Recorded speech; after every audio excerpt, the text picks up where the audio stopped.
Classics to read aloud to your children. How Arthur Was Crowned King by Sir Thomas Malory. When Uether Pendragon, King of England, died, the country for a long while stood in great danger, for every lord that was mighty gathered his forces, and many wished to be king. For King Uether's own son, Prince Arthur, who should have succeeded him, was but a child, and Merlin, the mighty magician, had hidden him away. Now, a strange thing had happened at Arthur's birth, and this was how it was. Some time before, Merlin had done Uether a great service, on condition that the king should grant him whatever he wished for. This the king swore a solemn oath to do. Then Merlin made a promise that when his child was born, it should be delivered to Merlin to bring up as he chose, for this would be to the child's own great advantage. The king had given his promise, so he was obliged to agree. Then Merlin said he knew a very true and faithful man, one of King Uether's lords, by name Sir Ector, who had large possessions in many parts of England and Wales, and that the child should be given to him to bring up. On the night the baby was born, while it was still unchristened, King Uether commanded 2 knights and 2 ladies to take it, wrapped in a cloth of gold, and deliver it to a poor man whom they would find waiting at the gate of the castle. The poor man was Merlin in disguise, although they did not know it. So the child was delivered unto Merlin, and he carried him to Sir Ector, and made a holy man christen him, and name him Arthur, and Sir Ector's wife cherished him as her own child. Within 2 years, King Uether fell sick of a great malady, and for several days and several nights he was speechless.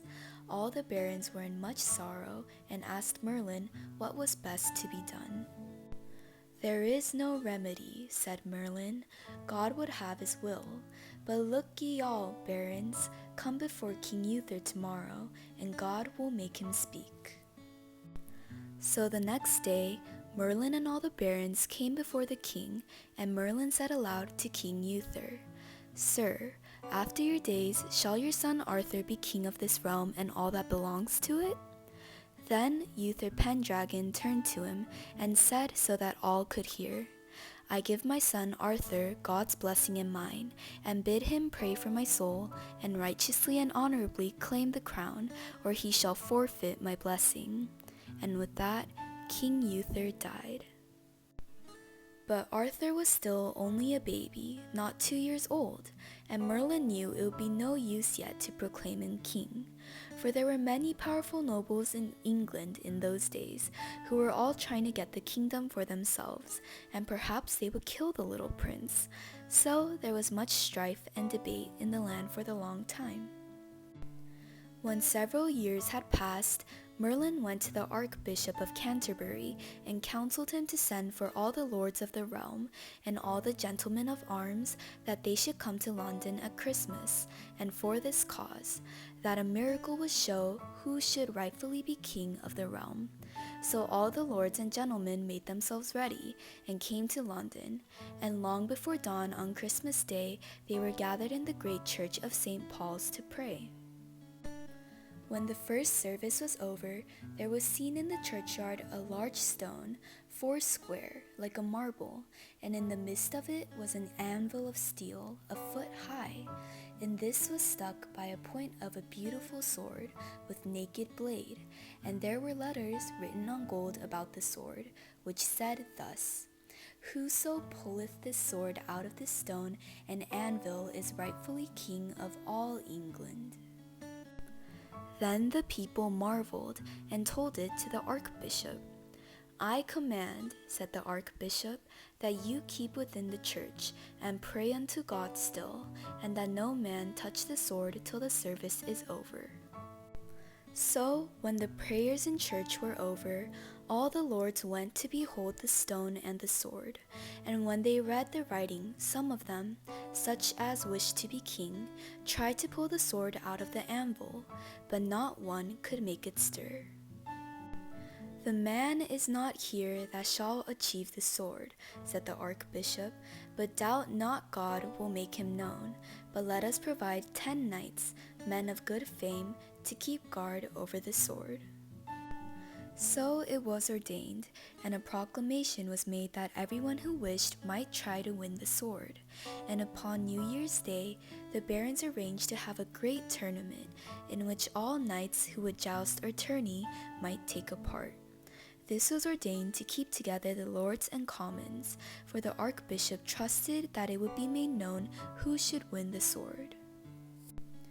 On New Year's Day, after church, the barons rode to the field, some to joust and some to tourney, and so it happened that Sir Ector, who had large estates near London, came also to the tournament, and with him rode Sir Kay, his son, with young Arthur, his foster brother.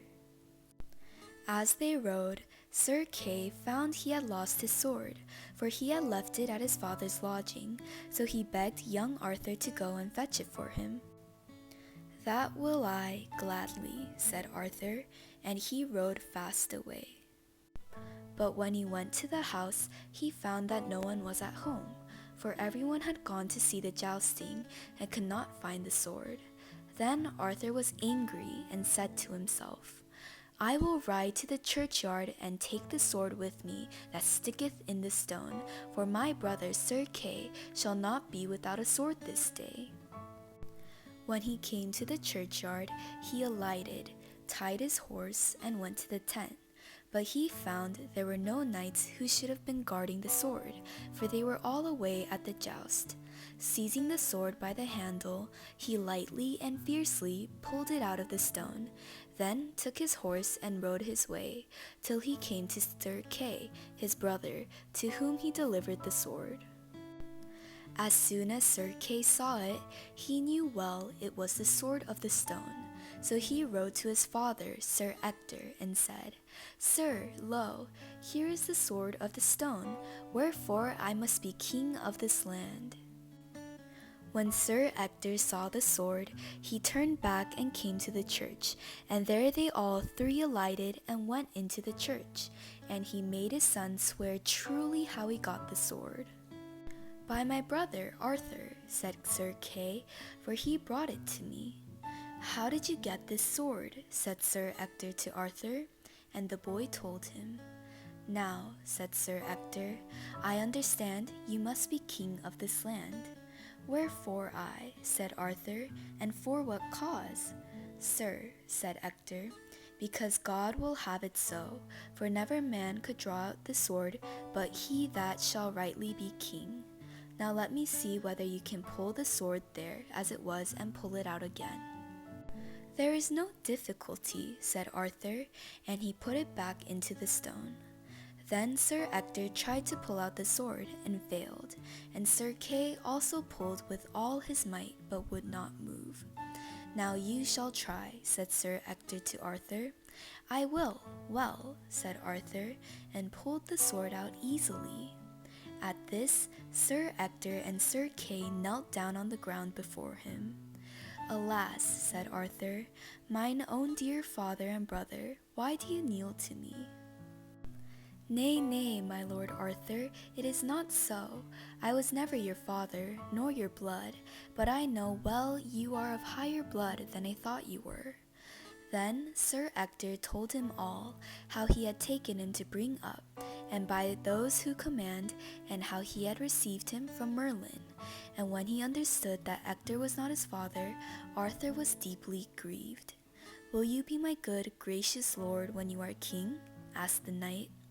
"If not, I should be to blame," said Arthur, "for you are the man in the world to whom I am most beholden, and my good lady and mother, your wife, who had fostered and kept me as well as her own children. As if ever it be God's will that I be king, as ye say, ye shall desire of me what I shall do, and I shall not fail you. God forbid I shall fail you." "Sir," said Sir Ector, "I will ask no more of you but that you will make my son, your foster brother Sir Kay, agent in charge of all your lands." That shall be done, said Arthur, and by my faith, never man but he shall have that office while he and I live. Then they went to the archbishop and told him how the sword was achieved and by whom. On the 12th day, all the barons came to the stone in the churchyard, so that any who wished might try to win the sword. But from that big crowd, not one of them could take it out except Arthur. Many of them, therefore, were very angry and said it was a great shame to them and to the country to be governed by a boy not of high blood, for as yet none of them knew that he was the actual son of King Uether Pendragon. So they agreed to delay the decision till Candlemas, which is the 2nd day of February. But when Candlemas came, and Arthur once more was the only one who could pull out the sword, they put it off till Easter. And when Easter came, and Arthur again prevailed in the presence of them all, they put it off till the feast of Pentecost. Then, by Merlin's advice, the archbishop summoned some of the best knights that there were to be got, such knights as in his own day King Uether Pendragon had best loved and trusted most, and these were appointed to attend young Arthur and never to leave him night or day till the feast of Pentecost. When the great day came, all manner of men once more made the attempt, and once more not one of them could prevail but Arthur. Before all the lords and commons there assembled, he pulled out the sword, whereupon all the commons cried out at once, "We will have Arthur for a king. We will put him no more delay, for all we see, that is God's will that he shall be our king, and he who holds against it we will slay." And therewith they knelt down all at once, both rich and poor, and besought pardon of Arthur, because they had delayed him for so long, and Arthur forgave them. After that he was crowned at once, and there he swore to his lords and commons to be a true king, and to govern with true justice from thenceforth all the days of his life.